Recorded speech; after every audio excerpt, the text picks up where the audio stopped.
I guess those are up here. And we didn't, the pictures aren't,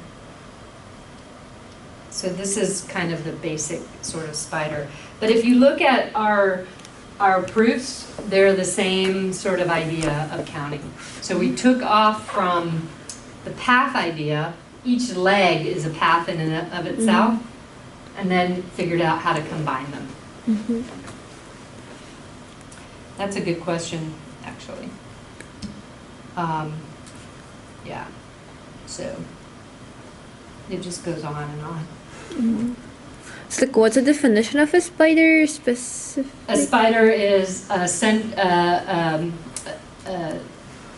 vertex with a path that makes a path of at least length 1 or more. Oh, okay. So this is a spider. Okay. Oh. You can't have any. This is funny. I just saw it in here.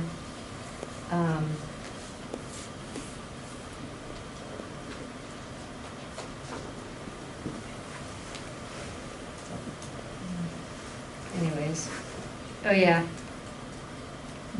Are you guys Harry Potter fans? So she named something in honor of Harry Potter. Long bottom set.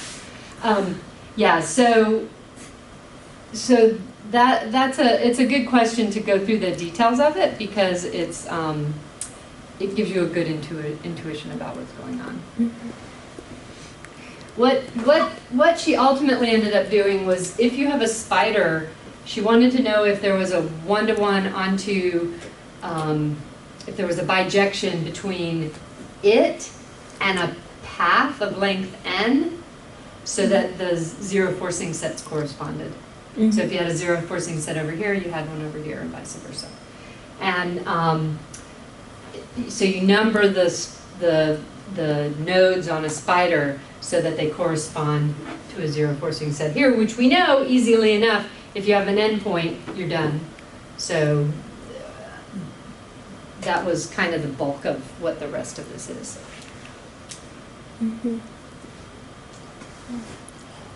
Oh, and a bit like a general question. So like, before you started doing all the like math models, you had to go into like biology itself to like know more about it. So you had to like research in biology. So I tried to figure out how the HIV virus works. You know, it's a reverse transcriptase. I mean, it's a RNA. It's a reverse nucleo. Acid. Yeah, nucleic. Yeah, so it doesn't damage the DNA. It goes in with and messes up with the RNA. And so it's a really insidious virus in that the very cells that are meant to fight the virus are the ones the HIV cell infects and uses to spread. So it's really, I don't know, it's just, I don't know, evil? But can a virus be evil? I don't know. But it just messes up that which is meant, so it's just this weird relationship. Yeah. Okay. But yeah, so what I did was there were a couple of really good references, and we learned a lot about biology, and then we had to go and look at clinical studies so that our parameter values made sense biologically. The paper we initially saw that had this model was about 4 pages long. The pictures looked good, so they said, oh, this is the model. So, but they had a lot of errors, so we went through and just made a complete mathematical study of it. So it was pretty intense. It was a sabbatical year a few years ago, and so just library, or online articles mostly. It was really interesting. Talking to my colleagues like Sophia Sarapova, who is the biology professor here. She's an immunologist, and so she helped me understand some stuff, and we have another guy. It's pretty cool.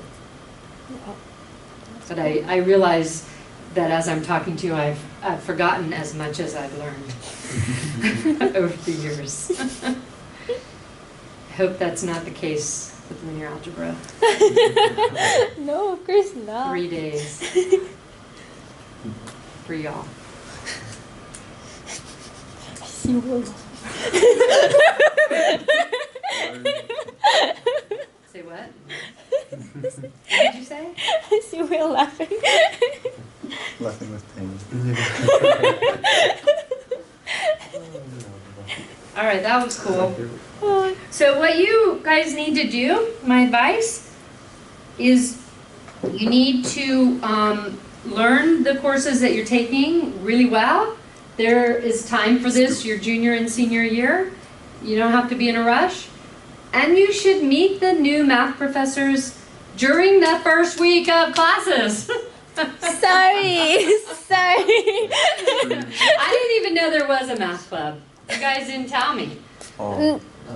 Why didn't you tell me, Yeah, Will? I didn't I'm not even taking linear algebra classes. I didn't even know there was a math club. What do you mean you didn't know there was a math club? That's a good point, though. I was not a member until like. Yeah. When was that? Like a couple of weeks Wait, ago. no, you were Well, yeah. for like a long time, and you were. Well, yeah. So the idea is that it would be nice if you had a community of people when they come in that like, when I came in as a professor, I know that we have divisional chairs, but there's not like a math person that, like I knew Constantine from before, but I didn't know anybody else.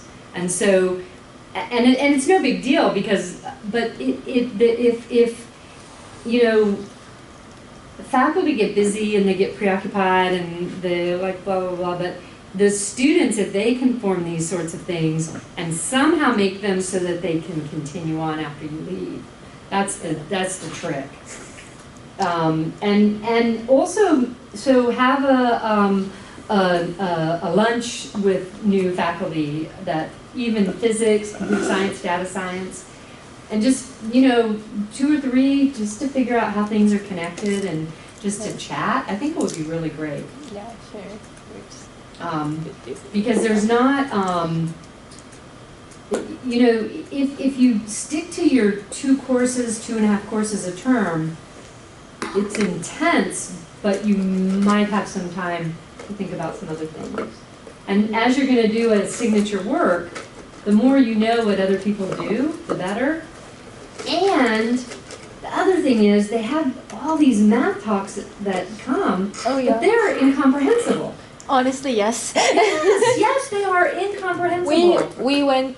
I've been to many of them. Yeah, and Yeah, sometimes they're beautiful pictures, but they're not geared to you. They're geared so that the faculty can have somebody that they're working with and continue their research, and to sort of justify it, they say, oh, we'll give a talk. But that talk's not geared to the students. And so you could, once you get to know people, you could say, hey, when so-and-so is coming, do you think they could give a lecture that would be an introduction to their area so that we get a better feel for what it's about? Do you know what I mean? yeah. Because there's some of the talks, like the guy who did the complex analysis one, I think you were there. There were 2 back-to-back? Were you at what? Maybe you were at one of them. The first one actually had some potential. The first one had some really pretty things. The second one had some potential at the beginning of being understandable. I mean, like every once in a while you Had the potential of. That goes to my favorite funny phrases from math club. better watch what I say, huh? You're on the list. Someday, you know, if you write a book, you should start it with this book has the potential of being.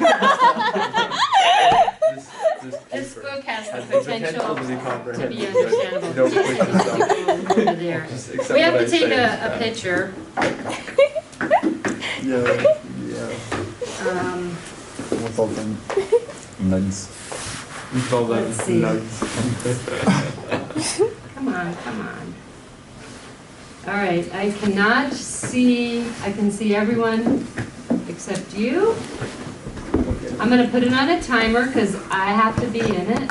Although I feel like we should have done this before pour the bubble tea.